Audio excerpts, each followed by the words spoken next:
When I first got there, the thing that hit me the most was that there were so many computers and boxes. There was very little technology being used, even where there was technology. And that was a real big concern, because I've kind of been interested in technology for a very long time. Now we have so much technology in our buildings. We have a variety. Many of our schools have one-to-one. It's very integrated into their curriculum.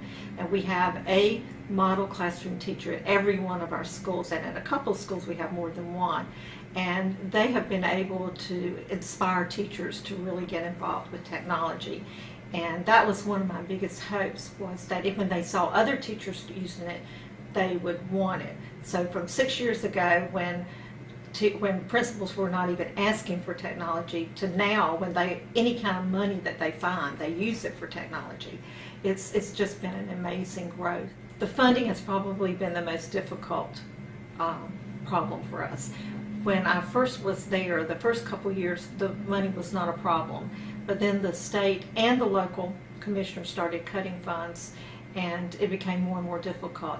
Fortunately, we have a foundation there called the Robertson Foundation, and I developed a relationship with them, and they have been so wonderful in providing us funding for many of our activities.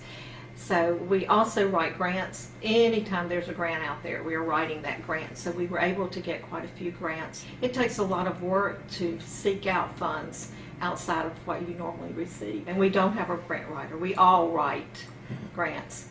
But it's worth it in the long run, or we wouldn't be where we are now. The two things that I would select as probably the most important things that we've done that have had the biggest impact would first of all be our model classroom teachers. The second thing would be our STEM bus, and that's only been in operation for a little over a year, but just in the year, the impact that it has had has been phenomenal. Many of our schools now are creating their own science labs. Students are much more interested in science, and it's just been very novel and quite a way to get kids interested in science.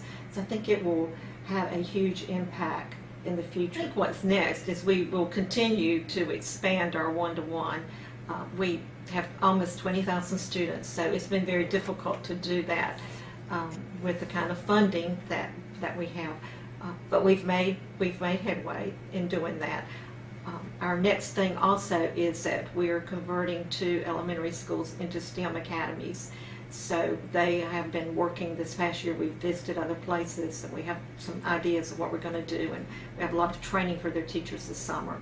So we will be launching that this fall. And those 2 elementary school students feed into a middle school that we also started last year, making a STEM academy, which feeds into a high school that began about 3 years ago. It's a STEM academy.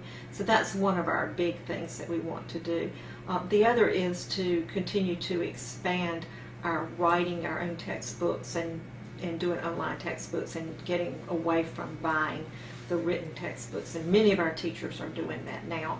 And so we really want to make use of that and expand that. So those are probably our 2 ones that we're going to work on this fall.